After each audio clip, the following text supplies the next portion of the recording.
In the dimly lit corridors of Manhattan's most prestigious corporate tower, destiny was about to play its hand. Frank Martinez had spent 20 years keeping these marble floors spotless, invisible to the suits who walked them daily. That late October evening, while most had gone home, his mop bucket squeaked through the 44th floor when he heard it, desperate pounding from the executive elevator. Others might have called maintenance, might have waited for protocol. But Frank remembered his father's words, "Son, the right thing doesn't wait for permission." Prying those doors open with nothing but determination and a janitor's tools, he found himself face to face with Sarah Blackwood, though he didn't know then that she was the building's owner and CEO of Blackwood Enterprises. But what made this billionaire CEO, known for her ruthless business acumen, offer a simple janitor the opportunity of a lifetime? Before we jump back in, tell us where you're tuning in from.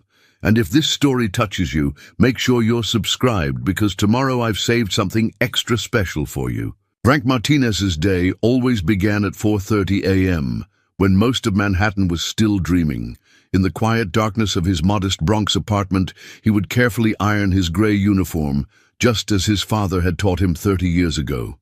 The morning ritual hadn't changed since he was 16, watching Papa Martinez prepare for his own shift at the old General Hospital. The faded photograph on his dresser showed them both in matching uniforms. Frank's still crisp and new, his father's weathered by years of honest work. "Dignity isn't in what you do, Hijo," his father would say, straightening Frank's collar. "It's in how you do it." Those words had become the foundation of Frank's life, carrying him through 2 decades of service at the Blackwood Tower. His small, efficiency apartment told the story of a life lived simply, but with purpose. The walls were adorned with certificates from night classes he'd taken at the community college, business administration, building maintenance, even some computer basics. Not that anyone at work knew about them. Between the evening shifts and caring for his father during his final years, Frank never had the chance to pursue something more. But he never complained. Papa Martinez hadn't raised a son who measured success by the size of his office. The subway ride to Manhattan was his quiet time, watching the city wake up through scratched windows. He'd arrive at the tower by 6:15, walking through the employee entrance, where security guard Joe would greet him with the same nod he'd given for 15 years. The basement locker room was his first stop, where he'd methodically check his cleaning supplies, just as he did every morning. "Morning, Mr. Martinez," young Tommy, the new weekend janitor, would say whenever their shifts overlapped.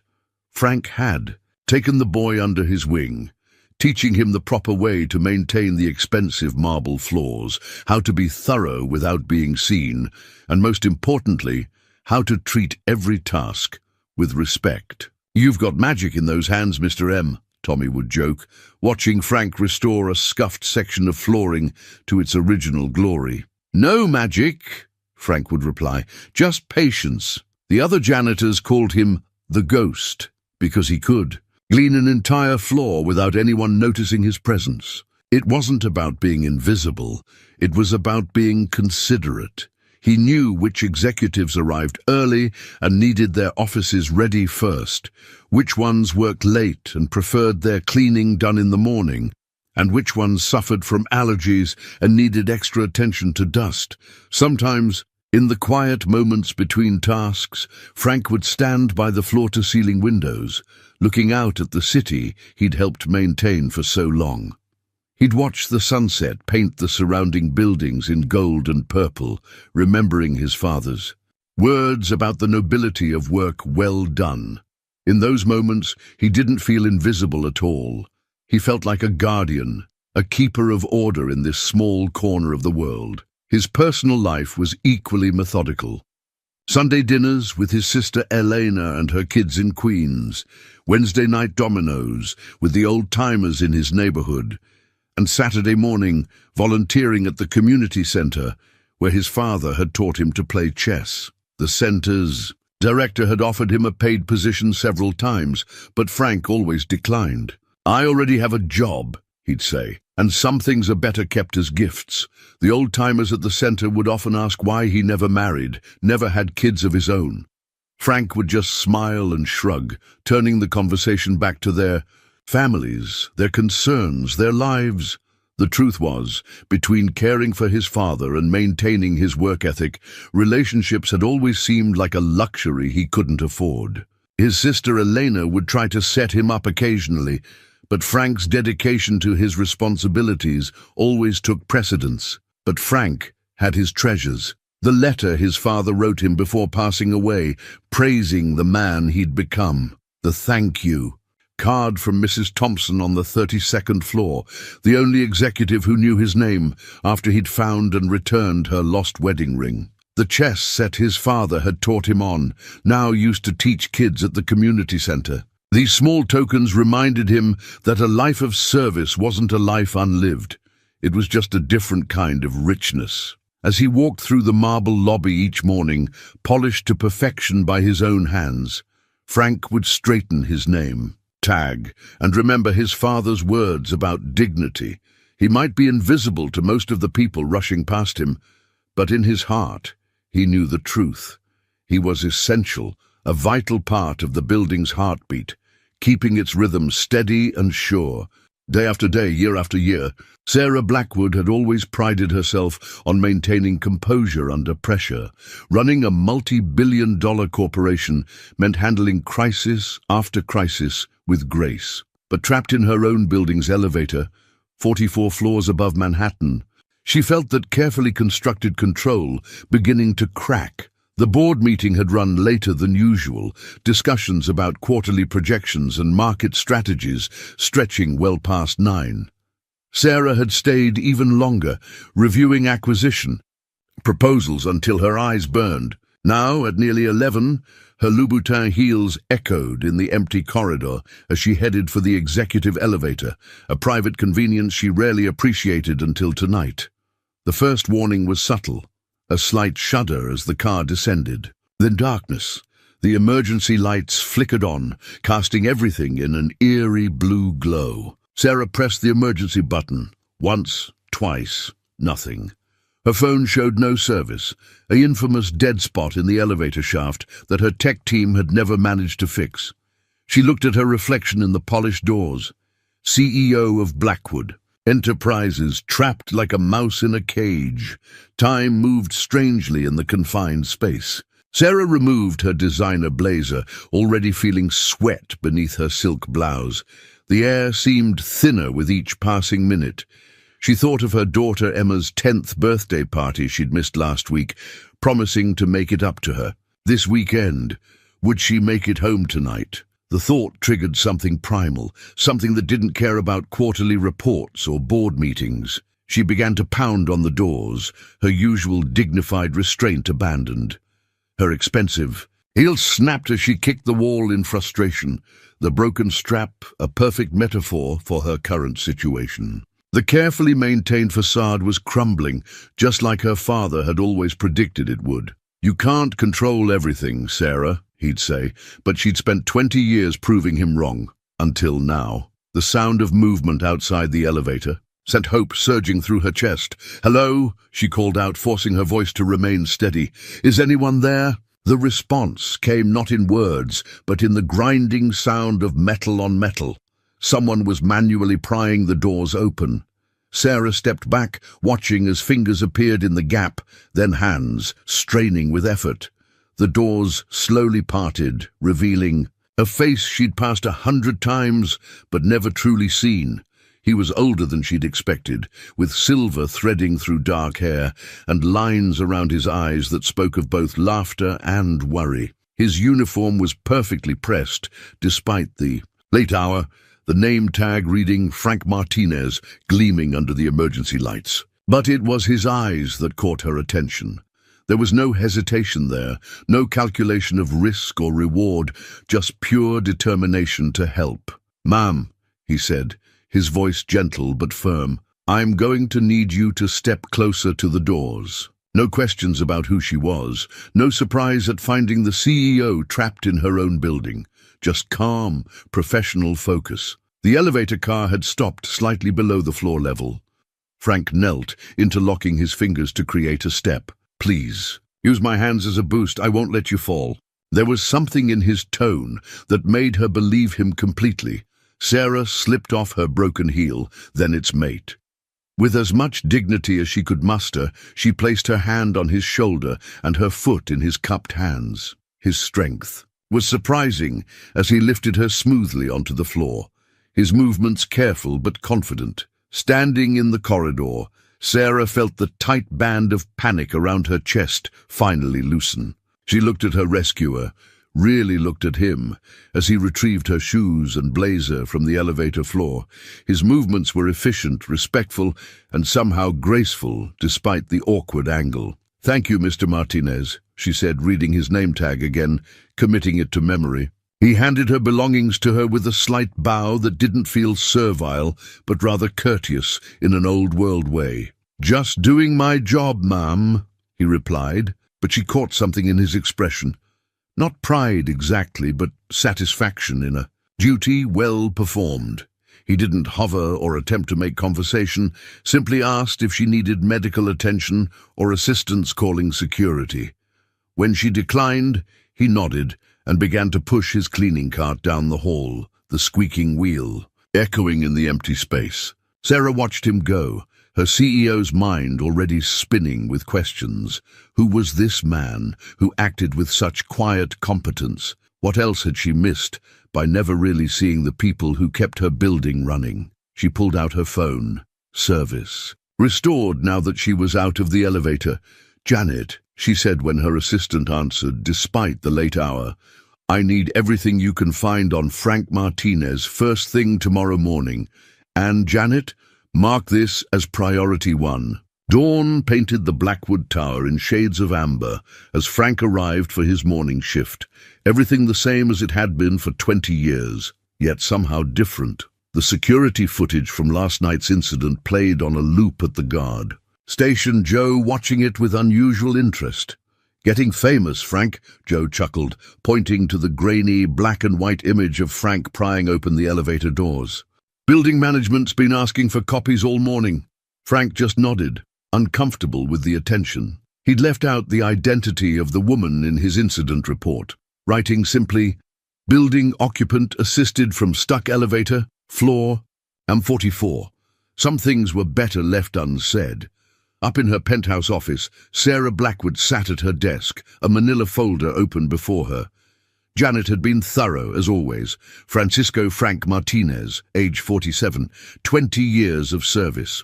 Perfect attendance. Record, not a single complaint. Several commendation letters from tenants, though most didn't even know his name. Night school credits in business administration, certified in advanced building maintenance, former caregiver to his late father. What caught her attention wasn't the facts, it was what lay between them. The pattern of a man who consistently chose to better himself while remaining in service to others. Her father would have called it character. Sarah called it potential.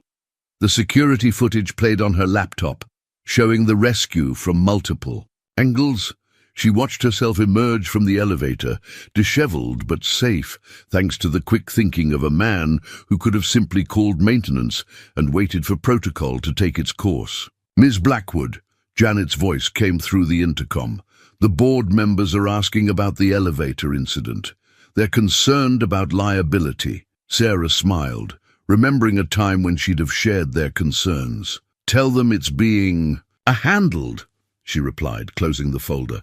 "And Janet, schedule a meeting with HR. I want to review our internal promotion policies." Meanwhile, Frank went about his morning routine, trying to ignore the whispers that followed him through the lobby. The overnight security team had talked, and now everyone knew about the rescue. His fellow maintenance workers clapped him on the back, making jokes about him being a hero. "Just doing my job," he'd reply, the same words he'd said to the woman in the elevator.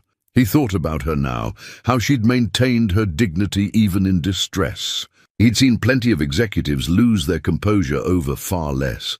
The morning passed in a blur of familiar tasks, though Frank found himself paying extra attention to the executive floor. He noticed things he'd never considered before. The family. Photos on Ms. Blackwood's desk visible through her office windows.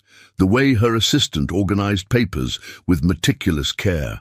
The fresh flowers delivered every Monday morning. Around noon, his supervisor approached, looking uncomfortable. "Frank, you got a minute?"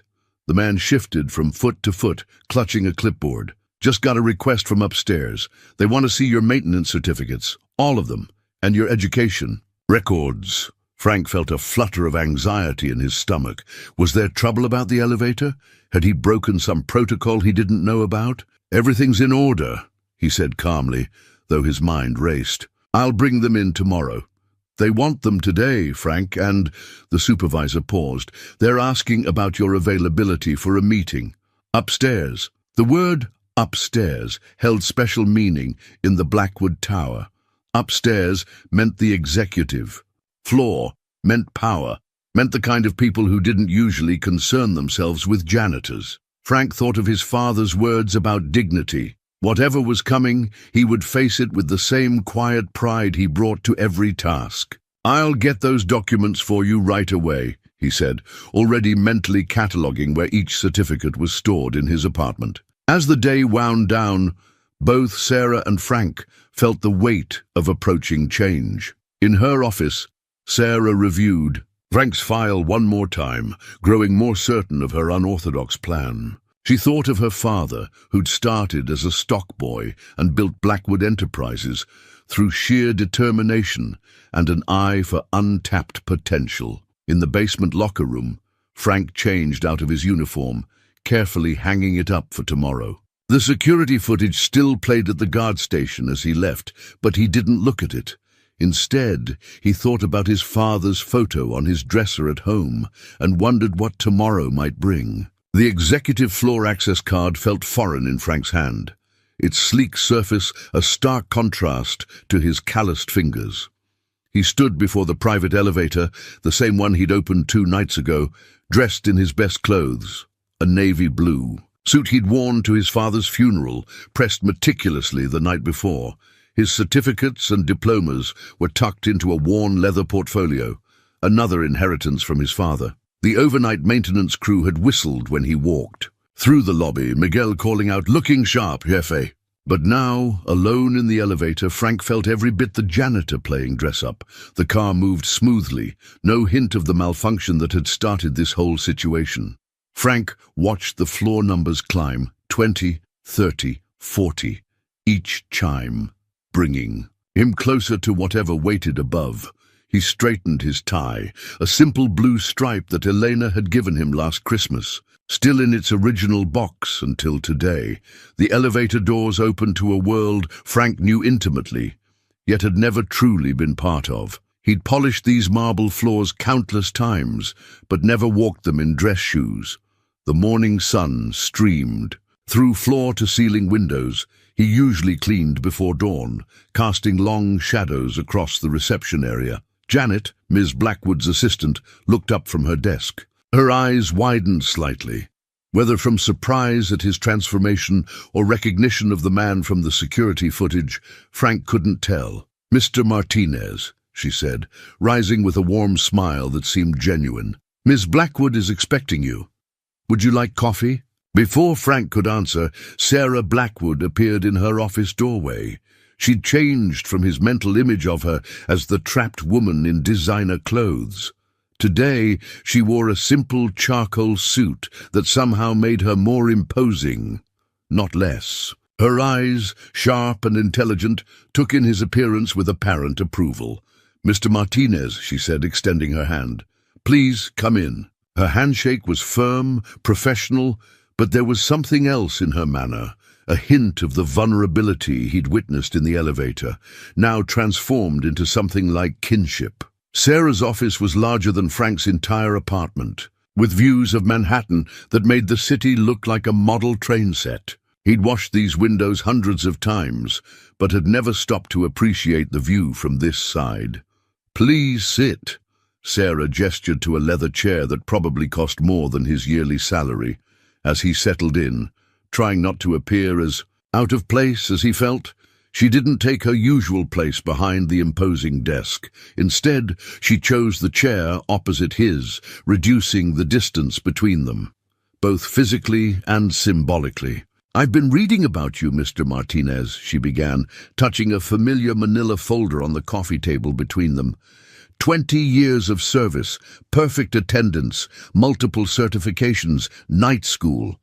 She paused, meeting his eyes. "Why did you never apply for a management position?" Frank thought carefully before answering, his father's words about dignity echoing in his mind. "My father taught me that every job has its own kind of honor," he said finally. "I never felt I needed a title to take pride in my work." Something flickered in Sarah's expression. Recognition, perhaps, or remembrance. "My father started in the mailroom," she said quietly. "He used to tell me that true character shows in how you treat people when you think no one's watching." She leaned forward slightly. "I've watched the security footage from that night, Mr. Martinez, but more importantly, I've watched other footage. Hours of you working when you thought no one was looking. Always thorough, always professional, always treating this building and everyone in it with respect." Frank felt the weight of her words, the careful observation they represented. "Thank you, ma'am." "Sarah," she corrected, then stood abruptly, moving to the window. "Do you know what I see when I look out here, Mr. Martinez? I see potential. Thousands of people, millions of stories, endless possibilities." She turned back to him. "But sometimes we miss the potential right in front of us because we're too busy looking at the horizon." She returned to her seat, her movements deliberate. "I have a proposition for you, Mr. Martinez. One that might seem unusual, perhaps even uncomfortable at first. But before I make it, I need to know something." She paused, studying his face. "Are you ready for your life to change?" Frank sat at his small kitchen table, the afternoon sun casting long shadows across the resignation letter he'd written and rewritten 5 times. Sarah Blackwood's offer echoed in his mind. Director of Operations for the entire Blackwood enterprise. Portfolio, travel, responsibility, a salary that made him dizzy just thinking about it. A life so far removed from his current one that it felt like a dream. "We need someone who understands buildings from the ground up," she'd said. "Someone who sees the details others miss. Someone who knows the difference between managing things and understanding them." Her words had been carefully chosen, respectful of his current position, while illuminating the path to something more. The worn chess set his father had given him sat open on the table, the pieces arranged mid-game, just as he'd left them after. His last session teaching kids at the community center. He picked up the night, feeling its familiar weight. His father had taught him that the night was special, the only piece that could jump over others, change direction, see the board from a different angle. "Frankie?" Elena's voice carried through the apartment as she let herself in with her spare key. His sister took one look at him in his suit, the papers spread across the table, and stopped short. "What's going on, hermano?" He told her everything.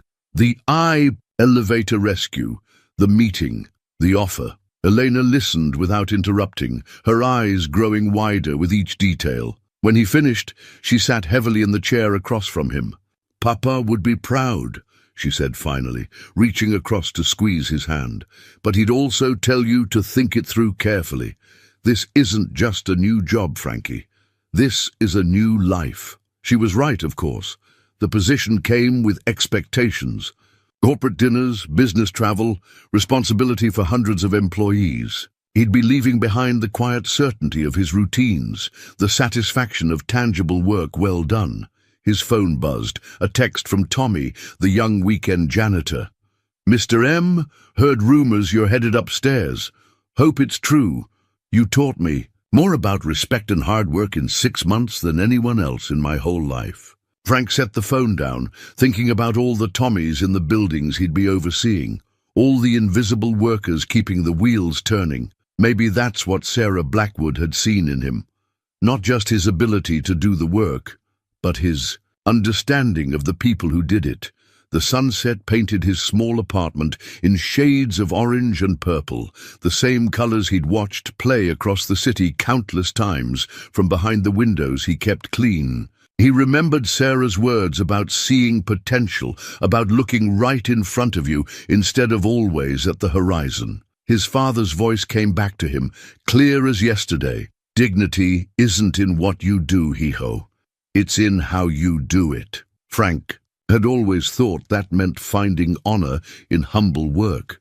But maybe it also meant having the courage to step into something bigger when the opportunity arose. He reached for a fresh sheet of paper, starting his resignation letter one final time. This version came easier, the words flowing from a place of certainty rather than doubt. Dear Mr. Sullivan, I am writing to formally resign from my position as maintenance staff at Blackwood Tower, effective 2 weeks from today. The past 20 years have been a privilege, teaching me lessons about service, dignity, and excellence that I will carry forward into my new role. Elena read over his shoulder, her hand resting supportively on his back. You're really doing this, she said, and it wasn't a question. I'm really doing this, Frank confirmed, signing his name with the same care he'd always taken with building. Reports and maintenance logs. He folded the letter precisely, squaring the corners with habitual attention to detail. Looking around his apartment, at the life he'd built here, Frank felt not sadness, but a quiet appreciation. Every certificate on the wall, every saved penny, every late night of study, they hadn't been preparation for this specific opportunity, but they had prepared him nonetheless. He picked up his phone to call Sarah's direct line, the number she'd impersonally written on her business card. She answered on the first ring, as if she'd been waiting. Miss Blackwood, this is Frank Martinez. He paused, looking at his father's photograph on the dresser. I'd be honored to accept the position. Her response was warm but unsurprised, as if she'd known his answer before he did. Excellent. And Frank, remember what I said. Call me Sarah. We're going to be working very closely together. After hanging up, Frank stood at his window looking out at the city. Tomorrow would bring 1,000 changes, challenges he couldn't yet imagine. But tonight, in the growing darkness, he felt something he hadn't experienced in years.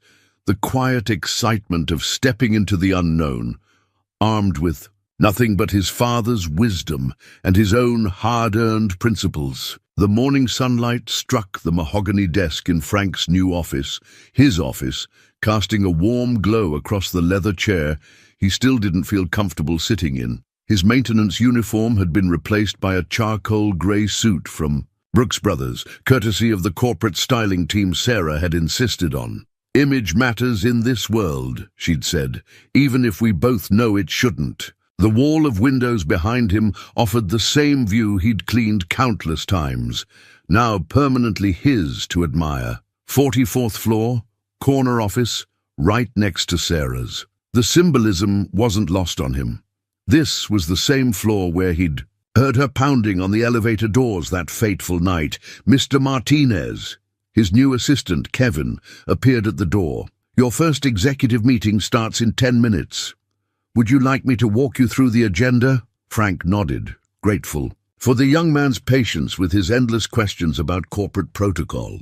Kevin had been handpicked by Sarah's assistant, Janet, and his quiet efficiency reminded Frank of himself at that age, eager to prove his worth through action rather than words. The conference room was already full when Frank arrived.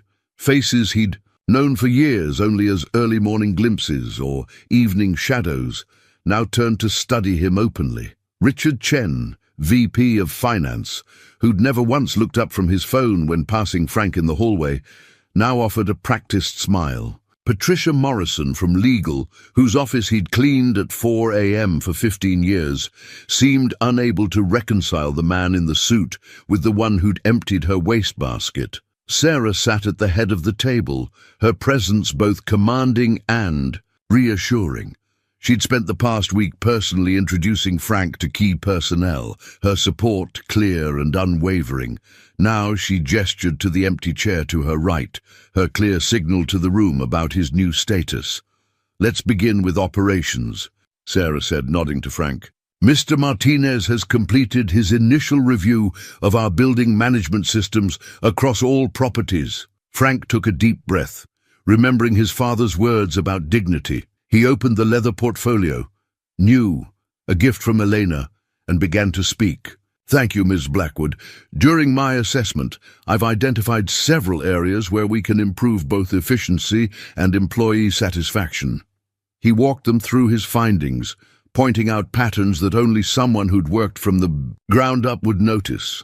The way the night shift scheduling created unnecessary overlap in some buildings while leaving gaps in others. How certain maintenance protocols actually created more work while solving nothing.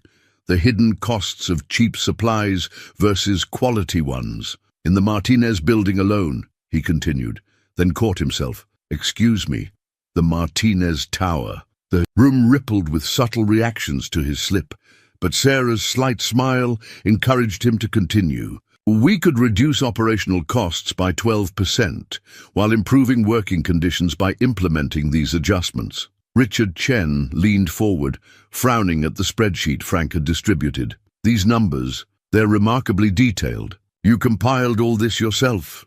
Yes, sir, Frank replied, keeping his voice steady. 20 years of observation, plus the night school accounting courses I completed at Borough of Manhattan Community College. The room fell silent. Frank could feel them reassessing him, their preconceptions shifting uncomfortably. Sarah's voice broke the tension. This is exactly why Mr. Martinez was the perfect choice for this position. He brings a perspective we desperately needed. As the meeting continued, Frank felt himself settling into a strange, new rhythm. He'd spent decades being invisible in rooms like this, absorbing their dynamics, learning their patterns. Now he was part of the pattern, his voice carrying weight, his observations demanding attention. After the meeting, Sarah held him back. You did well, she said, straightening a stack of papers with habitual precision. But I saw you hesitate a few times. Remember, Frank, you earned this position. Your experience is your strength, not your weakness. Frank nodded, thinking of the maintenance staff he'd seen that morning, their uncertain waves and awkward greetings. He was walking between worlds now, no longer fully part of either. It's an adjustment, he admitted. Of course it is, Sarah replied, her tone softening. But that's exactly why we need you. This company has plenty of executives who've never cleaned their own offices. What we needed was someone who understands both the boardroom and the boiler room. She paused, studying him. Just keep being who you are, Frank. That's why I chose you. Walking back to his office, Frank passed the executive elevator where it had all begun. The maintenance team had finally fixed the dead spot in cell service, one of his first approved projects.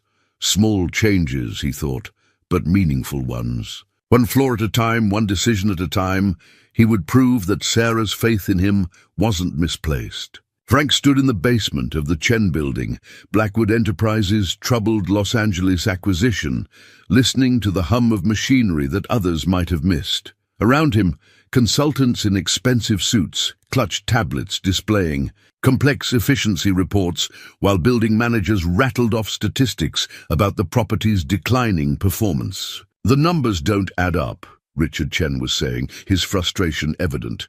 We've pumped millions into modernizing this building, but operating costs are still 30% higher than our other properties. He turned to Frank. You've been quiet, Martinez. Any insights? Frank held up his hand, silencing the mechanical chorus of explanations and excuses. Listen, he said softly. The group fell quiet, faces puzzled. That sound, the ventilation system, it's fighting itself. He walked over to a maintenance panel, one that the modernization team had covered with sleek new digital controls. But Frank knew what lay beneath. He'd seen it 1,000 times in older buildings, the ghost of old systems haunting new installations. May I? He asked the building manager, who nodded uncertainly. Frank pulled off the digital panel, revealing the original analog controls behind it. Here's your problem. The new system is trying to regulate temperature without understanding the building's original design. It's like putting a Ferrari engine in a classic Mustang without adjusting the transmission. Sarah, who had been observing quietly from the back, stepped forward. "Can it be fixed?" Frank nodded, already rolling up his sleeves. "The bones of this building are solid. We just need to help the old and new systems talk to each other." He turned to the maintenance staff hovering nearby. "Who here knows this building best?" An older man in a worn uniform stepped forward. "I've been here 23 years, sir." "Sir?" Frank smiled, recognizing himself from not so long ago. "Call me Frank. Tell me about this building's rhythms. How does it breathe?" For the next hour, Frank and the maintenance man, Carlos, walked the group through the building's hidden infrastructure. Frank translated Carlos's practical knowledge into business terms the executives could understand, while demonstrating hands-on solutions that would save millions in operating costs. The modernization team missed this because they never asked the right people, Frank explained, sketching a diagram on his tablet. Carlos and his team know every quirk of this building, every seasonal change, every pressure point. That knowledge is worth more than any efficiency report. Richard Chen studied the diagram, his expression shifting from skepticism to respect. "How long to implement these changes?" 2 weeks, Frank replied confidently. "Using the existing maintenance team with some additional training. No outside contractors needed." Later, in Sarah's temporary office overlooking the Los Angeles skyline, she handed Frank a glass of water, her own celebration choice instead of the customary executive scotch. "You know what impressed me most today?" she asked, settling into a chair beside him rather than behind her desk. "Not the technical solution, though that was brilliant. It was how you treated Carlos and his team." Frank looked down at his hands, clean now, but forever marked by years of similar work. "They're the heart of these buildings. Always have been." "Exactly," Sarah smiled.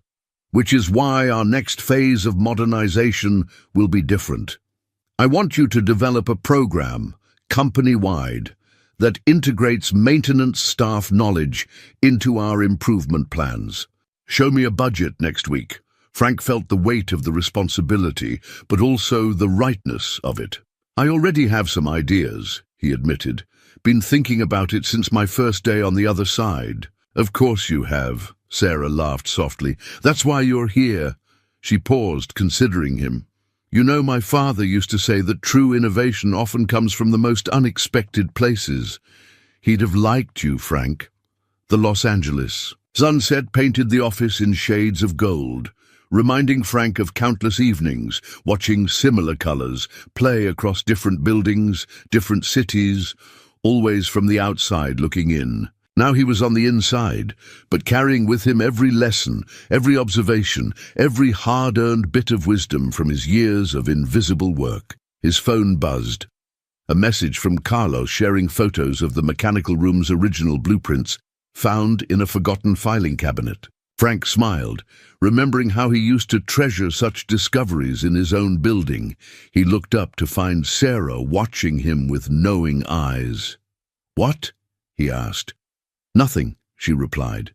"Just thinking about how sometimes the best way forward is to really understand where you've been." She stood, gathering her papers. "Come on, we've got dinner with the board. Time to share your maintenance revolution with the people who sign the checks." Frank straightened his tie, a gesture that was becoming more natural, and followed her out, his mind already mapping the connections between the basement and the boardroom, the past and the future, the invisible and the seen. It started with a coffee stain. 3 months into his new position, Frank noticed the cleaning staff had missed a small brown circle on the conference room table before the morning's board meeting. Unusual. Maria's team was always thorough. He grabbed a cloth from his desk drawer, old habits die hard, and went to clean it himself. That's when he saw the document left beneath a stack of folders. Not meant for his eyes, certainly, but years of sorting through discarded papers for sensitive materials had trained him well. The header caught his attention. Project Phoenix, Restructuring Proposal. Frank wouldn't have thought twice about it except for one detail. The document used letterhead from Chen International Holdings, Richard Chen's family company, not Blackwood Enterprises. And there, in crisp black ink, was a proposal to spin off the property management division, Sarah's primary area of control since her father's death. Something interesting in those coffee rings. Frank straightened up to find Janet, Sarah's assistant, watching him from the doorway. 25 years as Sarah's right hand had given her an almost supernatural ability to appear when secrets were at risk of exposure. Just helping Maria's team, Frank replied carefully, but Janet's expression told him she wasn't buying it. She closed the door behind her. "You found it, didn't you?" She moved closer, speaking softly despite the empty room. "The Phoenix proposal. I've been trying to get proof for weeks." Frank studied her face, remembering how she'd been the first to welcome him to the executive floor. "How long has this been in motion?" "Since before your promotion." Janet's lips tightened.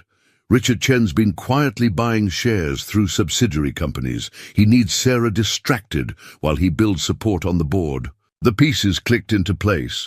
The sudden enthusiasm for his maintenance revolution program, the increased scrutiny of property division budgets, the whispered conversations that stopped when he entered rooms. "Does Sarah know?" Janet shook her head. "She suspects something's coming, but not this. Not from Richard. Their fathers built these companies together. She trusts him." Frank thought about Sarah's father, the man who'd started in the mailroom, who'd taught his daughter to see potential in unexpected places. Would he have seen this coming? "Why tell me?" Frank asked, though he was beginning to understand. "Because you see things others miss," Janet replied. "You understand how buildings work, yes, but more importantly, you understand how people work, how they move, what they hide, where they leave traces." She gestured to the coffee stain. Case in point. Frank carefully photographed the document, with his phone before returning it exactly as he'd found it. "We need more proof," he said, "and we need to understand exactly what they're planning." Janet smiled grimly. "Now you're thinking like an executive, but be careful. Richard's team is smart. They wouldn't have left this if they weren't confident in their position." Throughout the day, Frank watched the office with new eyes. He noticed how Richard's team had slowly positioned themselves in key roles throughout the property division, how casual suggestions had gradually shifted responsibility away from Sarah's direct oversight. In his afternoon meeting with Sarah, he found himself studying her with concern. She looked tired, the weight of unnamed worries evident in the set of her shoulders. "Everything all right?" she asked, catching his gaze. Frank thought about the document, about Janet's warning, about the weight of loyalty versus truth. "Just thinking about something my father used to say," he replied carefully, "about how sometimes the biggest threats aren't the ones making noise, but the ones moving quietly in the background." Sarah's hand stilled over her keyboard. "Like, that summer we found black mold in the Madison building. Nobody saw it until it had spread through half the ventilation system." "Exactly." Frank leaned forward. "Miss Blackwood, Sarah, when was the last time you did a full audit of the property division's reporting structure?" She frowned. "It's been... Actually, I'm not sure. Richard's team has been handling most of that lately." She paused, something shifting in her expression. "Why do you ask?" "Just thinking it might be time for a closer look at everything." He met her eyes, willing her to understand the weight behind his words. Sometimes systems that seem to be running smoothly are actually fighting themselves, like that building in Los Angeles. Sarah studied him for a long moment, her father's shrewd business instincts warring with her natural trust in old friends. Finally, she nodded. "Set it up. Full audit, complete transparency. And Frank, let's keep this between us for now." As he left her office, Frank caught Richard Chen watching him from down the hall, his expression unreadable. The game was changing, and Frank realized he'd have to learn new rules. Fast. The skills that had served him well in maintenance wouldn't be enough anymore. Now he needed to understand a different kind of system, one where the dangers weren't in failing machinery, but in failing trust. Frank stared at the presentation slides on his office computer. his father's voice echoing in his memory. Sometimes, the best way to fix a broken system is to rebuild it from scratch. The Enterprise-Wide Maintenance Integration Program, EMIP, as the board had labeled it, represented everything he'd learned in his decades of service, transformed into a corporate initiative that could reshape how Blackwood Enterprises managed its properties. But with Project Phoenix lurking in the shadows, Frank knew this presentation wasn't just about maintenance protocols and efficiency metrics. It was his first real test as an executive, and possibly Sarah's best defense against Richard Chen's attempted takeover. "The board meeting starts in an hour," Kevin reminded him, placing a fresh cup of coffee on his desk. "Mr. Chen's office called twice to confirm you'll be covering the cost projections in detail." Of course they had. Richard's team had been particularly interested in any numbers they could use to challenge Sarah's leadership. Frank had spent weeks ensuring his proposal was bulletproof, working late into the night with maintenance teams across the country, gathering data that even Richard's accountants couldn't dispute. His phone buzzed, a text from Elena. "Knock them dead, hermano. Papa would be so proud." Attached was a photo of his father's old work ID, the one where he stood straight-backed in his maintenance uniform, dignity radiating from every line of his face. Sarah appeared in his doorway, her presence both supportive and anxious. "Ready?" "Almost." Frank adjusted his tie, a new one, deep blue silk, a gift from Sarah for his 6-month anniversary in the position. Just reviewing the numbers one last time, she closed the door and sat down, her usual corporate poise softening slightly. "This isn't just about EMIP, is it?" "No," Frank admitted. "Richard's team will use this to gauge our vulnerability. If they can prove we're wasting resources on maintenance reforms, they strengthen their argument for spinning off the property." "Division," Sarah finished. "But you know what they don't understand, Frank. They see buildings as assets on a balance sheet. You see them as living things." The conference room filled quickly, board members and executives settling into their usual positions of power and influence. Richard Chen sat directly opposite Frank, his smile pleasant, but his eyes sharp as a maintenance worker's blade. "Mr. Martinez," Richard nodded, "I understand this program of yours touches every property in our portfolio. Quite ambitious for someone so new to executive leadership." Frank stood, remembering how he'd once cleaned this very room in pre-dawn darkness. "Ambitious, yes, but necessary." He launched the presentation, his voice finding strength in conviction. "For decades, we've treated maintenance as a cost center rather than an investment opportunity. Today, I'm going to show you why that mindset has cost us millions and how we're going to fix it." Over the next hour, Frank laid out his vision. He showed how integrating maintenance staff knowledge into planning phases could prevent costly retrofits, how standardizing high-quality materials across properties would actually reduce long-term expenses, how investing in training and career development for maintenance teams would slash turnover rates and preserve institutional knowledge. "In the Chen building in Los Angeles," he noted, watching Richard's expression carefully, "this approach has already reduced operating costs by 28%, more than double our initial projections." Richard leaned forward. "Impressive numbers, Mr. Martinez, but the implementation costs across all properties are offset within 8 months. Frank interrupted smoothly, switching to his final slides. "I've included a detailed breakdown of costs versus projected savings, verified by 3 independent auditing firms. Firms that Janet had quietly confirmed had no ties to Chen International Holdings." The board members murmured, flipping through the comprehensive reports Frank had provided. He could see the momentum shifting, the numbers too compelling to dismiss. "There's something else," Frank continued, sensing his moment. "This program doesn't just save money, it creates a unified maintenance standard across all Blackwood properties, one that would make any attempt to separate or sell off properties significantly less profitable." The room fell silent. Richard's smile tightened almost imperceptibly. Sarah's eyes widened slightly. This was new information. A strategic dimension to EMIP she hadn't anticipated. Making our infrastructure more efficient makes it more valuable, Frank concluded. But making it more integrated makes it more secure. I learned that lesson maintaining these buildings for 20 years. Some systems work best when they're kept together. The board voted unanimously to approve EMIP, with immediate implementation across all properties. As the room cleared, Richard lingered, his expression unreadable. Well played, Mr. Martinez. I underestimated you. A lot of people have, Frank replied quietly, usually while looking down. Later, in Sarah's office, she poured them both sparkling water. You didn't just present a maintenance program today, she said. You created a corporate defense strategy disguised as a maintenance program. Frank smiled, thinking of all the years he'd spent learning how buildings protected themselves against external threats. Sometimes, the best security isn't in the locks or cameras, he said.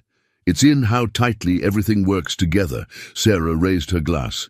To working together then, and to whatever comes next. Frank clinked his glass against hers, knowing that Richard Chen's team would be regrouping, planning their next move.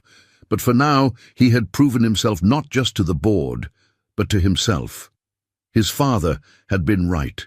Dignity wasn't in what you did, but how you did it. Even in the corporate battlefield, those words still held true. The card appeared on Frank's desk 1 month after EMIP's implementation. Cream-colored stationery with elegant handwriting. Thank you for seeing us. It was signed by Maria's entire cleaning crew, the same team he'd worked alongside for years. But it wasn't the only change he'd noticed since his program began transforming Blackwood's properties. Walking through the Madison Building's lobby, Frank watched as a maintenance worker confidently approached the property manager, blueprints in hand, pointing out potential improvements. In Los Angeles, Carlos had been promoted to Building Systems Coordinator, a position Frank had created specifically to bridge the gap between maintenance and management. The old hierarchies were shifting, slowly but surely. Your fan club is growing, Sarah commented, falling into step beside him as they headed to their weekly operations review. She handed him a financial report. EMIP's results are exceeding even your projections. The board can't stop talking about it. Frank scanned the numbers, noting with satisfaction how the maintenance team's suggestions had translated into measurable improvements. But something else caught his eye, a pattern in the data he might have missed in his old life. Look at these energy usage spikes in the Chen building, he said, pointing to a graph. They don't match the occupancy patterns. Sarah frowned. Could be a system malfunction, or someone trying to hide something. Frank thought about Richard Chen's recent interest in their West Coast properties. Mind if I look into it? You're the director of operations. Sarah smiled. That's literally your job now. The title still felt strange sometimes, like a suit that hadn't quite settled on his shoulders. But as Frank dug deeper into the Chen building's operations, he found himself moving with increasing confidence between his old world and his new one. He assembled a small team, Carlos from Los Angeles, 2 senior maintenance workers, and a junior analyst from Richard's department, who'd been surprisingly eager to help. Together, they uncovered a complex web of unauthorized system modifications, all designed to mask unusual activity in the building's secure server rooms. They're using our building's power grid to run something big, the analyst explained, pointing to heat mapping data, something they don't want anyone to notice. Frank thought about Richard's recent board meeting comments about innovative technological solutions for Project Phoenix. Can we find out what they're running? Not directly, Carlos said, but we can track the power usage patterns. Whatever it is, it's pulling enough electricity to run a small data center. Frank remembered something his father once said about solving problems. Sometimes you don't need to see inside a locked room to know what's happening. Just listen to the walls. He spent the next week gathering evidence, carefully documenting every anomaly, every hidden system modification. The maintenance teams, energized by their new authority under EMIP, provided detailed records of suspicious requests and unusual access patterns. When Frank finally presented his findings to Sarah, her face grew increasingly serious. "They're using our infrastructure to build their takeover platform," she realized, "running their operations right under our noses, probably gathering data they shouldn't have access to." "Yes," Frank agreed, "but they made one mistake. They forgot that buildings talk to those who know how to listen." The evidence was irrefutable. Richard's team had violated multiple corporate policies, building codes, and possibly federal regulations. More importantly, they'd proven that splitting the property division would compromise the company's security. Sarah called an emergency board meeting. This time, Frank sat beside her as a full equal, his quiet confidence filling the room as she laid out their discoveries. Richard Chen's face remained impassive, but his fingers drummed an anxious rhythm on the conference table. "Thanks to Mr. Martinez's implementation of EMIP," Sarah concluded, "we've identified critical security vulnerabilities that must be addressed immediately. I move to suspend all discussions of restructuring until a full audit is complete." The vote was unanimous. As the board members filed out, several stopped to shake Frank's hand. Even Patricia Morrison from legal lingered to say, "I never thought I'd say this to my former janitor, but brilliant work, Mr. Martinez." Later, alone in his office, Frank found another card on his desk. This one was from Janet, "Your father would be proud. We all are." Beneath it lay a maintenance report from his first year at Blackwood Tower, his careful handwriting noting a faulty air conditioning unit on the 44th floor. He'd fixed it himself, staying late to ensure the executive offices would be comfortable the next day. Frank smiled, touching the old report gently. He'd come so far from those days, yet in many ways, he was still doing what he'd always done, caring for the building and its people, just from a different floor. The view might have changed, but his fundamental purpose hadn't. His phone buzzed with a text from Sarah. "Dinner? We should celebrate. And I have some ideas about where EMIP should go next." Frank looked out at the city skyline.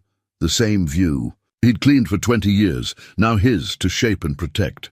"On my way," he replied, ready for whatever came next. Blackwood's Cinderella story, from janitor to executive, the man behind the miracle. Frank stared at the Wall Street Journal article Elena had proudly framed for his office wall, still uncomfortable with the attention.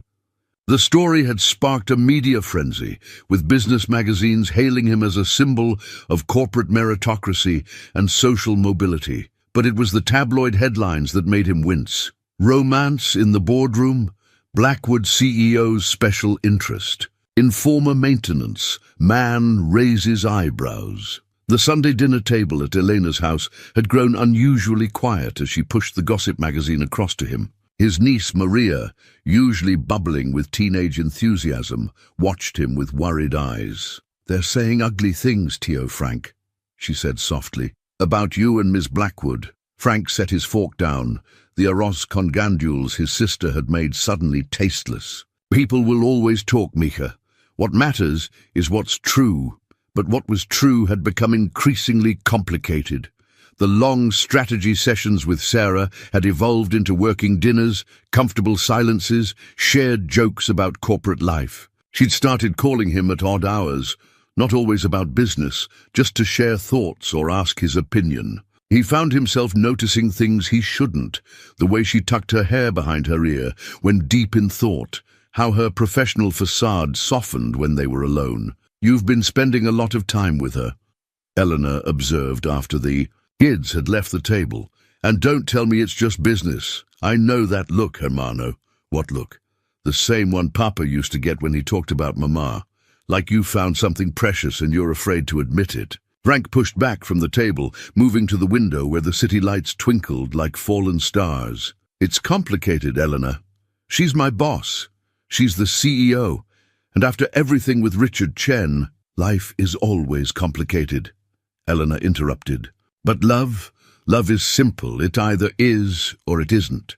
Monday morning brought fresh challenges. The maintenance teams, once his closest colleagues, now treated him with a mixture of pride and uncertainty. He'd catch them whispering, conversations stopping when he approached. The executive floor wasn't much better. Subtle glances, meaningful. Pauses, careful observations of his interactions with Sarah. "They're calling you her special project," Janet warned him during a quiet moment. "Richard's people are spreading rumors that your promotion was personal rather than professional." Frank thought about the decades of hard work, the night, school classes, the careful attention to every detail that had led to this position. "Let them talk," he said firmly.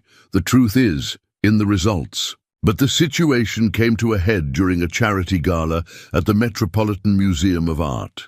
Frank stood uncomfortable in his tuxedo, another gift from the corporate styling team, watching Sarah work the room with practiced ease. She wore deep blue, elegant and understated, commanding attention without demanding it. Quite a view, isn't it? Richard Chen appeared beside him, champagne in hand. "Though I'm not sure if you're admiring the art or the artist." "The Monet is beautiful," Frank replied carefully, nodding toward the nearest painting. "That's a Manet," Richard corrected with a thin smile. "You know, Frank, you've surprised us all with your rapid adaptation to executive life. But some things, art, wine, certain social complexities, they take generations to truly understand." Before Frank could respond, Sarah approached them. "Frank, there's someone I'd like you to meet." She placed her hand lightly on his arm, a gesture both professional and intimate. Richard's eyes narrowed slightly. The potential investor Sarah introduced him to was impressed by EMIP's results, but Frank felt the weight of Richard's words throughout the conversation. He excused himself early, seeking quiet in the museum's sculpture garden. Sarah found him there, the city noise muffled by marble walls and careful landscaping. "You left without saying goodbye." "I needed some air." Frank turned to face her. "Sarah, people are talking about us, about why you chose me for this position." "People always talk," she echoed his words to Maria. "Does it bother you?" "Not for myself," he admitted, "but for you. Your reputation." Sarah stepped closer, her perfume mixing with the garden's roses. "Frank, do you know why I really chose you that night? Not just because you saved me, but because when you opened those elevator doors, you didn't see the CEO of Blackwood Enterprises. You just saw someone who needed help." "And now?" Frank asked quietly. "What do you see when you look at me?" Matilda. Moment stretched between them, heavy with unspoken possibilities. A photographer's flash from the gala windows brought them back to reality, reminding them of their public roles, their professional responsibilities. Sarah stepped back slightly, but her eyes held his. "I see someone who makes me question everything. I thought I knew about success, about worth, about—" She paused. "About what matters most." Frank walked her back to the gala, both of them aware that tomorrow would bring fresh headlines, new rumors, greater scrutiny. But for the first time, he wondered if Elena might be right. If beneath all the complications, something simple and true was trying to emerge. The emergency board meeting was called at dawn, the kind of hour when Frank would have once been cleaning these same conference rooms. Now, he sat beside Sarah, watching Richard Chen deliver the presentation that threatened to tear everything apart. "The evidence is clear," Richard stated, clicking through slides of carefully curated data. "The market perceives a conflict of interest in our current leadership structure. Our stock has dropped 12% since the media began speculating about personal relationships within senior management." Frank felt the weight of every glance, the whispers barely contained. The morning's headlines hadn't helped. Blackwood Enterprises, corporate fairy tale or management crisis. But it was the next slide that made his blood run cold. Someone had photographed him and Sarah in the museum garden, the image carefully angled to make their private conversation appear intimate, inappropriate. The timestamp showed it was taken moments before they'd noticed the camera flash. The board has a responsibility to protect shareholder value, Richard continued smoothly. I move to separate the property management division into an independent entity, with new leadership appointed by an external committee. Sarah's hand tightened on her pen, the only sign of her distress. This is a transparent attempt to exploit tabloid gossip for corporate gain, she said, her voice steady. The property division's performance under Mr. Martinez's leadership has been exceptional, which is precisely why he should have no objection to heading the new independent division, Richard interrupted, away from any appearance of impropriety. The implied meaning was clear: separate Frank and Sarah, or watch the company suffer. Frank thought of his father's words about dignity, about doing the right thing even when it hurt. He started to rise, ready to offer his resignation rather than damage Sarah's company. But before he could speak, Janet slipped into the room, placing a folder in front of Sarah. One look at its contents made Sarah's expression shift from defensive to triumphant. Before we vote on Mr. Chen's proposal, Sarah said, her voice carrying new authority, I believe the board should review these documents. She began distributing copies. These are records of unauthorized server access from the Chen building, traced directly to terminals registered to Chen International Holdings. Richard's composure cracked slightly. Frank watched the man's fingers drum against the table, the same nervous tell he'd noticed during previous confrontations. Additionally, Sarah continued, we have evidence of systematic data mining of Blackwoods, proprietary information, coinciding precisely with the power usage anomalies Mr. Martinez's team discovered. The timing suggests this corporate espionage began shortly after the first Project Phoenix documents were drafted. The board erupted in murmurs. Richard stood. These allegations are documented, Frank interrupted quietly, finding his voice. Every unauthorized access, every system modification, every attempt to hide the evidence. The buildings don't lie, Mr. Chen. They never have. Sarah pulled up her own presentation, showing how Frank's EMIP program had created an unbroken chain of documentation. The maintenance teams Mr. Martinez trained didn't just improve our efficiency, they created an accountability system that makes corporate theft impossible to hide. Furthermore, she added, her voice taking on an edge of steel, we've discovered that Chen International Holdings has been quietly acquiring Blackwood shares through shell companies, a violation of our shareholder agreement. The SEC has been notified. The room fell silent. Board members who had been avoiding Frank's eyes now stared at Richard, their expressions hardening as the scope of the deception became clear. Richard Chen gathered his papers with shaking hands. This isn't over, he muttered, but his voice lacked conviction. Actually, it is, Sarah replied. The board will receive formal resignation letters from Mr. Chen and his associates by end of day, or these findings go public tomorrow morning. After Richard stalked out, after the board voted unanimously to reject the division proposal and launch a full investigation, after the room slowly emptied, Frank and Sarah remained. The sunrise painted the city gold through the windows, reminiscent of countless mornings when he'd watched the same light while polishing these very windows. I was ready to resign, he admitted. To protect you, the company. Sarah turned to him, her professional mask falling away. I know, that's exactly why I couldn't let you. She moved closer, choice and consequence hanging in the air between them. Frank, I don't want to protect the company from you. I need you to help me protect it from people like Richard. And us? He asked quietly. The rumors, the perception. My father used to say that perception is just reality without proof, she smiled. We've given them proof of your value, your integrity, your right to be exactly where you are. She took his hand, a gesture that felt both revolutionary and perfectly natural. Maybe it's time we stopped letting others define what's possible.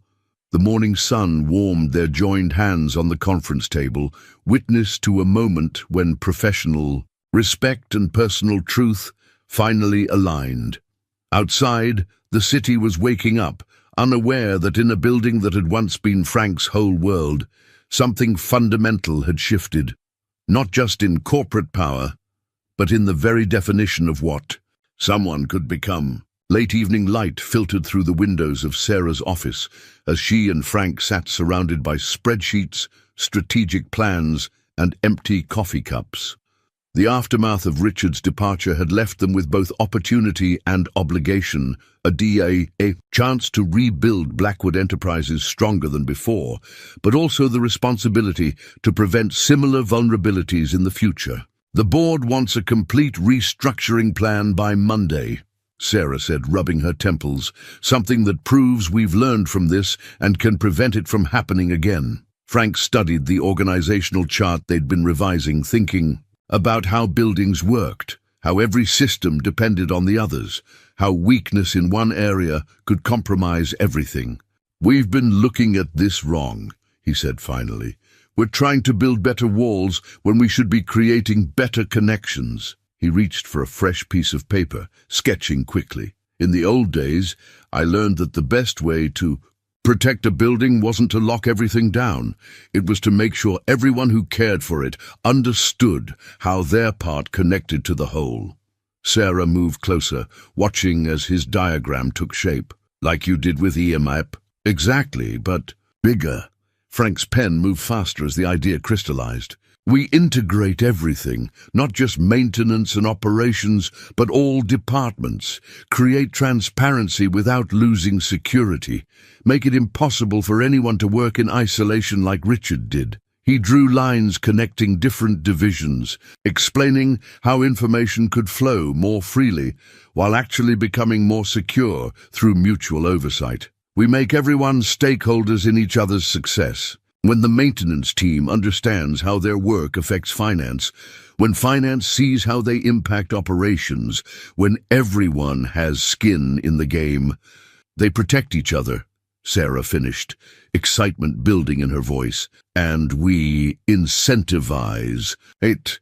Profit sharing across divisions, cross-training programs, career development paths that encourage people to learn multiple aspects of the business." They worked through the night, their plan expanding beyond mere corporate restructuring into something revolutionary. Frank drew from his experiences at every level of the company, while Sarah applied her strategic vision and business acumen. Together, they created something neither could have conceived alone.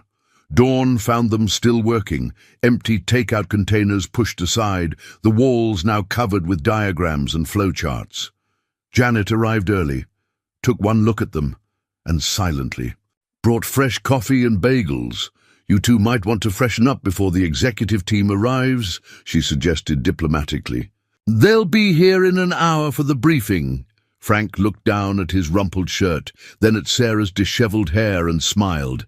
They probably looked like college students after an all-night study session rather than corporate leaders about to present a company-wide transformation plan. "Janet's right," Sarah laughed, running a hand through her hair.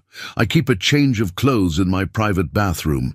You should run home and—" "Already handled," Janet interrupted, producing a garment bag. "Elena dropped this off last night, when I called her. She said, and I quote, 'My brother may be a big shot executive now, but he still needs someone looking out for him.'" Frank felt a rush of gratitude for the women in his life who understood him so well. While he changed into the fresh suit, he could hear Sarah in the next room making calls, her voice energized despite the sleepless night. When they reconvened, both looking considerably more professional, Sarah caught his hand before he could reach for the door. "Frank, wait. Before everyone arrives, I need to say something." He turned, seeing in her eyes the same mix of professional passion and personal connection he'd been feeling all night. "Working with you like this," she continued, "seeing how you understand this company from every angle, how you care about every person in it. It proves what I've known since that night in the elevator. You belong here, not just in the company, but—" She paused, squeezing his hand.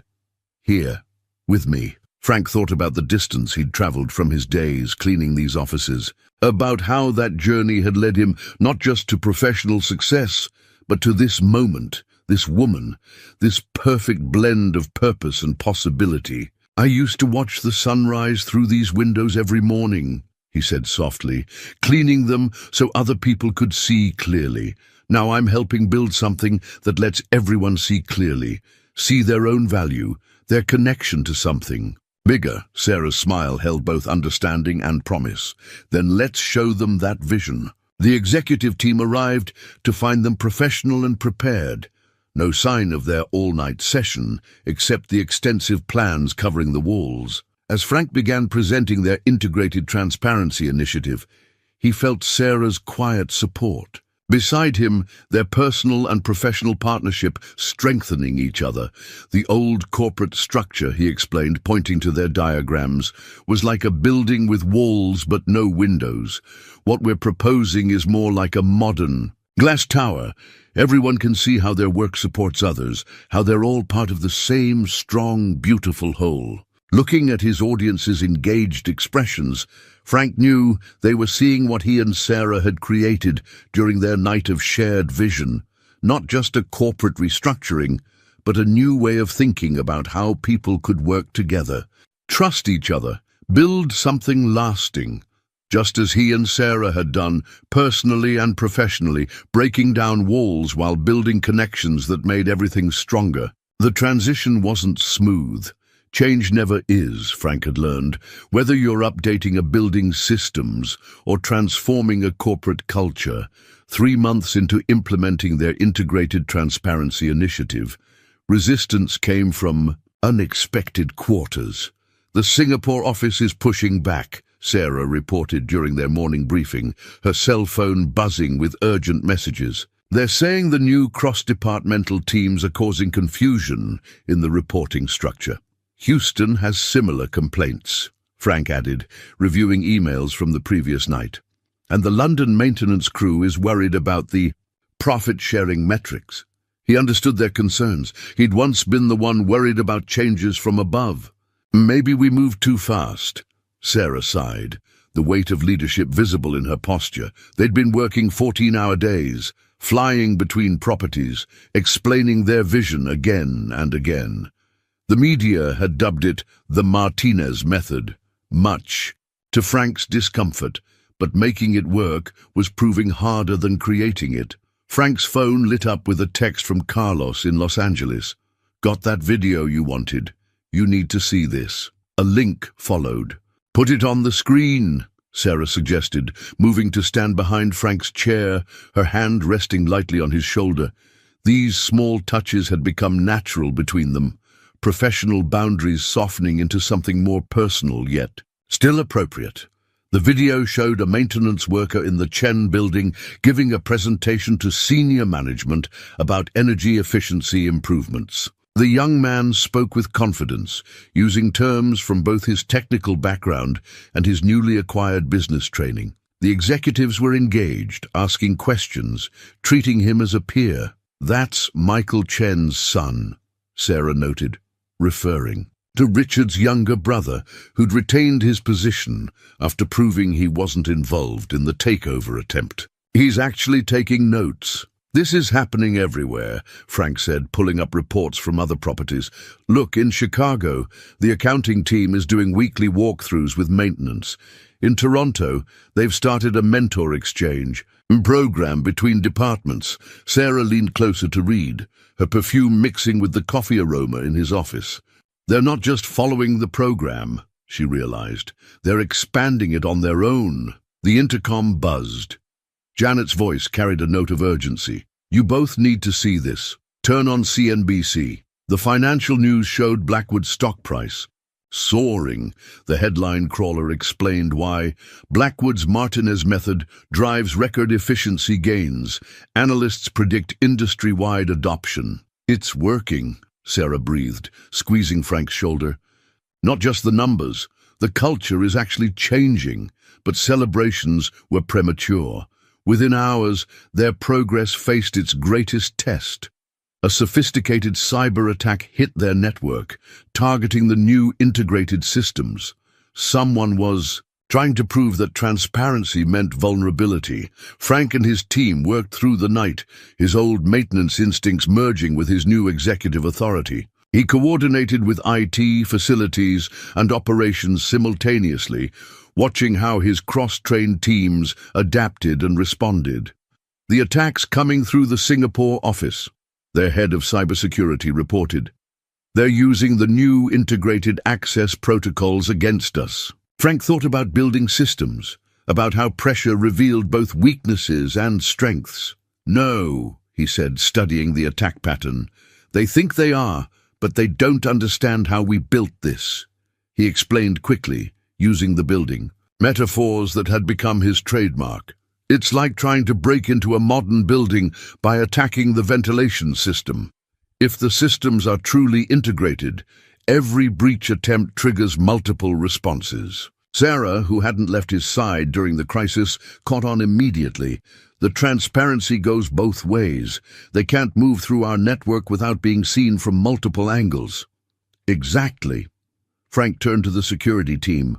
Don't try to block them, track them. Every department they touch gives us another way to identify them.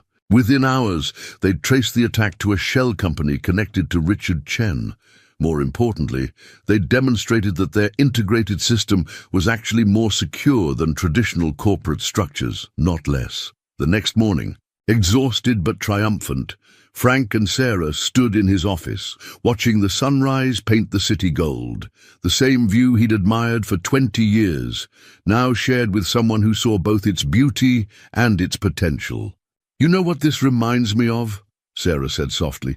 "That night in the elevator, I thought I was trapped, but I was actually about to be set free." She turned to face him. "You didn't just rescue me from an elevator, Frank. You showed me a whole new way of seeing things." Frank thought about his father's words, about dignity, about doing things the right way. The Martinez method wasn't really about systems or structures. It was about respect, about seeing the value in every person, every contribution, about building connections instead of walls. "We showed each other," he corrected gently, and in the golden morning light, their shared vision seemed to shine across the awakening city, transforming not just a company, but the very idea of what was possible when people chose to truly see each other. The Harvard Business Review cover story hit desks on a Tuesday morning. The Martinez Revolution, how a former janitor transformed corporate culture. The article detailed how Blackwood Enterprises' integrated transparency initiative had not only prevented a hostile takeover, but had become a new standard for corporate governance. Frank sat in his office, the magazine untouched on his desk, watching the maintenance team washing windows on the building across the street. Their movements were precise, coordinated, professional, just as his had been for so many years. But now they wore badges identifying them as building systems specialists, a title change that had come with increased training, better pay, and real career advancement opportunities. "Your fan club is getting bigger," Sarah said from his doorway, holding up the Wall Street Journal. Their stock had hit another record high, and competitors were scrambling to implement their own versions of the Martinez method. "The board wants to make you Chief Innovation Officer in addition to operations." Frank smiled, remembering his father's words about titles. What would that mean, exactly?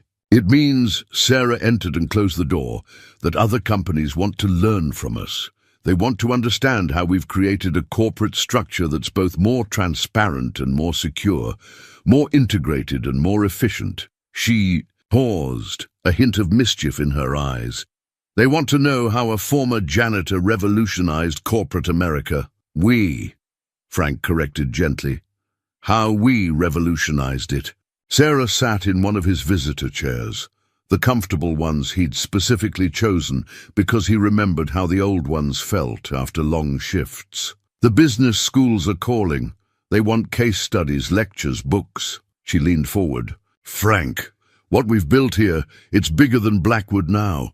It's changing how people think about hierarchy, about potential, about leadership itself." Before Frank could respond, Janet buzzed through on the intercom. "Sorry to interrupt, but you both need to see this. The television monitors in Frank's office flicked on to show Richard Chen giving a press conference. He looked older, diminished somehow, standing before the SEC building in Washington. And so, I am announcing my full cooperation with the federal investigation into corporate espionage and securities fraud. Richard's voice carried none of its old smooth confidence. Furthermore, I want to publicly apologize to Blackwood Enterprises, to Sarah Blackwood, and especially to Frank Martinez. Their innovative approach to corporate transparency not only exposed my actions, but has shown the entire business world a better way forward. Sarah muted the sound, turning to Frank with shining eyes. Vindication looks good on you, Frank thought. About the long journey from that night in the elevator to this moment. About how his father's lessons about dignity and hard work had shaped not just his life, but now the lives of thousands of others. About how seeing value in every person, every job, every contribution had transformed from a personal philosophy into a corporate movement. You know what this reminds me of?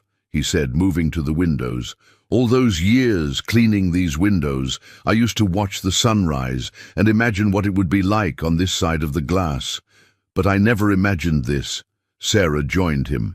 At the window. What did you imagine? Just doing good work, making things better, cleaner, more efficient. Taking care of people who didn't know they were being taken care of. He turned to her. I never expected to change anything big. I just wanted to do the small things right. But that's exactly why you've changed everything, Sarah said softly. You showed us that the small things are the big things, that every person, every job, every detail matters. She took his hand, a gesture that now felt as natural as breathing. You showed me that sometimes the most valuable perspective comes from someone who's seen every level, who understands both the foundation and the penthouses. The morning sun painted the city in shades of possibility, glinting off windows that Frank had once cleaned, now transformed into mirrors, reflecting a future neither of them had imagined. In that light, standing beside the woman who had seen his potential that night in the elevator, Frank felt the full weight of what they'd accomplished together. The board meeting starts in an hour, Sarah said, not letting go of his hand. They'll want to discuss expansion plans, speaking tours, consulting opportunities. She smiled. Ready to show corporate America that fairy tales can come true? Frank thought about his father's photo on his desk, about Elena's pride, about Tommy, and Carlos and all the others whose lives were changing because someone had finally seen their value. He thought about the maintenance teams across their properties, now viewed as essential partners rather than invisible workers. And he thought about Sarah, who had trusted her company's future to a janitor's vision and her heart to his simple wisdom. You know what my father always said about fairy tales? Frank replied, squeezing her hand. The best ones aren't about magic at all. They're about seeing the truth that was there all along. Together they watched the city awaken, their shared legacy rising with the sun, a testament to what happens when dignity meets opportunity, when wisdom knows no hierarchy, and when love grows in the space between windows and walls. 1 year to the day after the elevator incident, Frank found himself back in his old basement locker room. The space had been renovated as part of the company-wide improvements, but his old locker still stood in its familiar corner. Inside, his perfectly pressed grey uniform hung like a memory, kept as a reminder of where his journey had begun. I thought I'd find you here, Elena's voice echoed in the now empty room. Didn't expect to see you in a 3-piece suit in the basement, though. She smiled, holding up a small paper bag. Brought you something. Inside was their father's old thermos, the one he'd carried to work every day for 30 years. The dents and scratches told the story of countless pre-dawn shifts of dignity maintained through decades of service. Found it when I was cleaning out the storage unit, Eleanor explained. Thought you might want it for your office. You know, to keep you humble now that you're famous and all. Frank ran his fingers over the worn surface, remembering mornings watching his father prepare for work, filling this thermos with coffee that would fuel his unwavering dedication to doing things right. Have you seen the training center? he asked his sister. She shook her head, and he led her to what had once been a storage area for cleaning supplies. The space had been transformed into a state-of-the-art facility where maintenance staff now received technical and business training.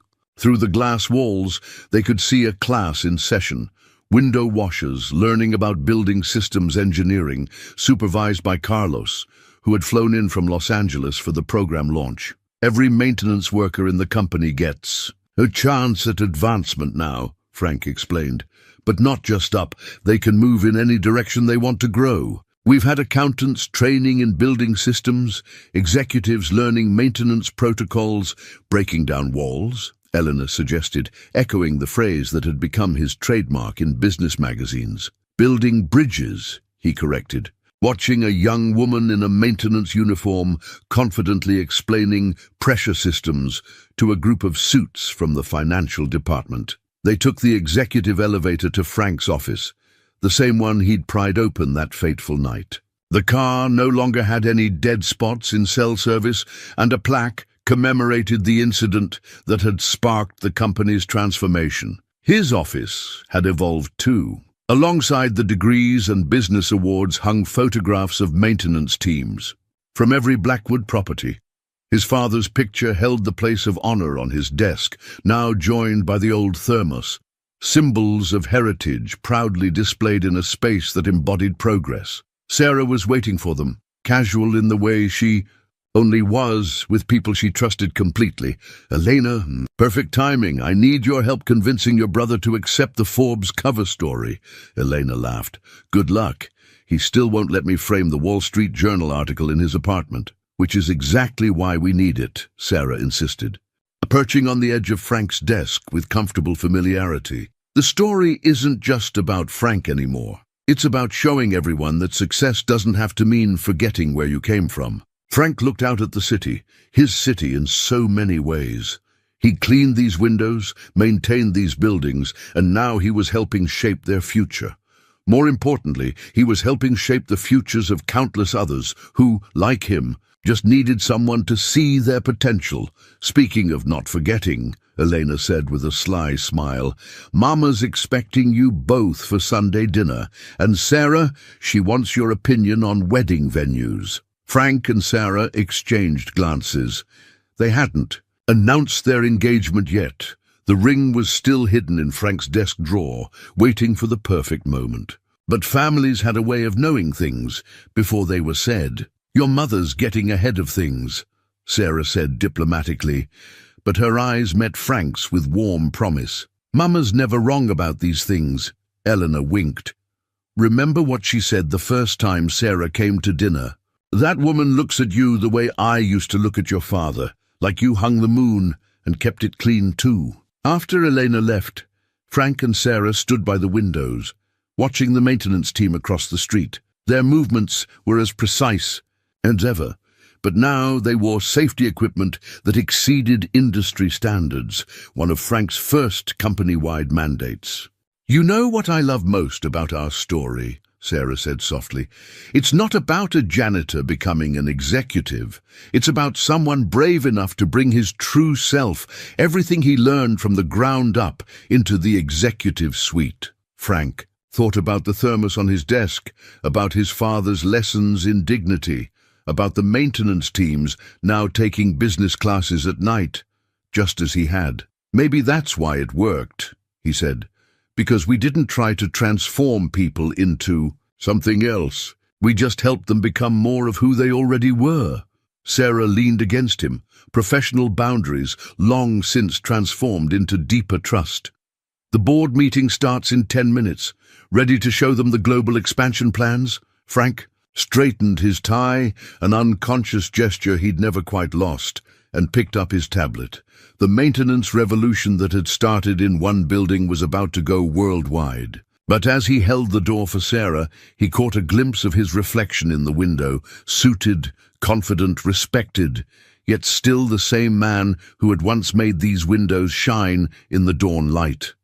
Some transformations, he realized, weren't about becoming different, but about becoming more fully yourself. And sometimes the greatest dignity lay not in rising above your past, but in lifting it with you as you climbed. 5 years to the day after a trapped elevator changed everything, Frank Martinez stood in the lobby of the newly renamed Martinez Blackwood Tower. The building's transformation mirrored his own. Same strong foundations, but reimagined, renewed, reaching higher than anyone had thought possible. The morning sun streamed through windows that were now maintained by a team of certified building systems engineers, though Frank still occasionally caught himself checking for streaks. Old habits died hard, and some habits were worth keeping. Ready for the big announcement? Sarah appeared beside him, as elegant and commanding as ever, but with a softness in her eyes reserved just for him. Their wedding ring matched the simple gold band his father had worn, a choice that had raised eyebrows in society columns but felt right to them both. The lobby was filling with reporters, employees, and guests for the announcement of the Martinez Blackwood Foundation, their initiative to provide education, training, and advancement opportunities for maintenance and service workers worldwide. But first, they had a private ceremony to attend. In the basement locker room, now a state-of-the-art training facility, a small group had gathered. Elena was there with her family. Janet stood beside Carlos, who'd flown in from running the West Coast Division. And Tommy, now operations director for the Asian Pacific region, waited with a covered frame in his hands. "Pop would be proud," Elena whispered, squeezing Frank's hand as Tommy unveiled the photograph, their father in his maintenance uniform, now permanently honored in the building where his son had started as a janitor and risen to become co-owner. The plaque beneath it read, "Francisco Martinez Sr., dignity isn't in what you do, but in how you do it." His wisdom built more than he knew. Sarah stepped forward, her voice carrying the authority of both CEO and family member. "This building stands because of people like Francisco Martinez, people who understand that maintaining something properly is as important as building it in the first place. Today, we honor that truth by ensuring others have the same opportunity to rise that his son did." Frank thought about the journey that had brought him here, about that night in the elevator when he'd chosen to act rather than wait for protocol, about Sarah seeing potential where others saw only a janitor, about Richard Chen's attempted takeover, inadvertently sparking a revolution in corporate culture. "The foundation will provide full scholarships," he announced to the gathered group. "But not just for traditional education.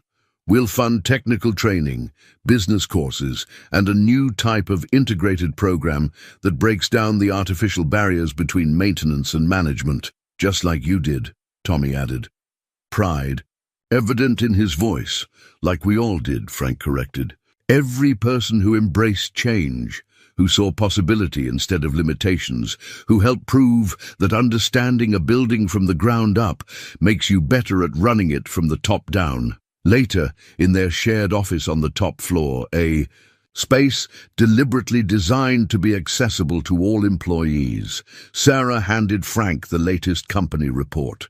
The Martinez method had been adopted by corporations worldwide, transforming not just businesses, but lives. "Look at this," she smiled, pointing to a photograph.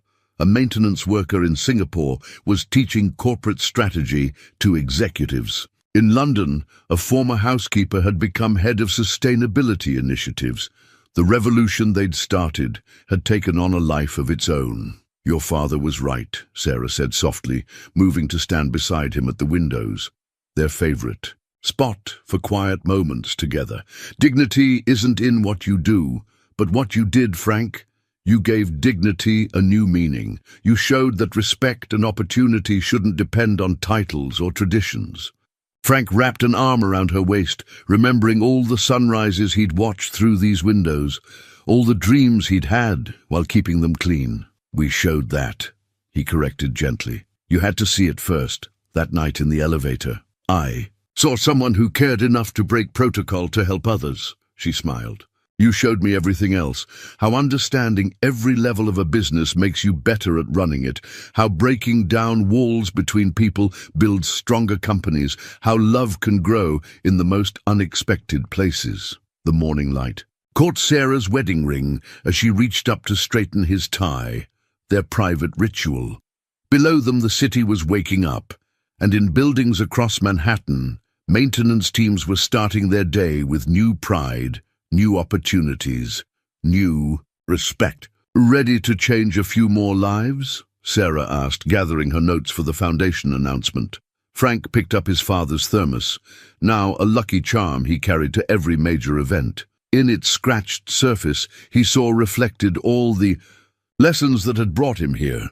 Dignity in service, value in every task, strength in breaking down barriers, and love in seeing the true worth in others. "Always ready," he smiled, holding the door for his wife, partner, and fellow revolutionary. Together they headed down to the lobby where their next chapter waited to begin. Not a fairy tale anymore, but a living testament to what happens when someone looks past appearances to see the potential waiting to shine through.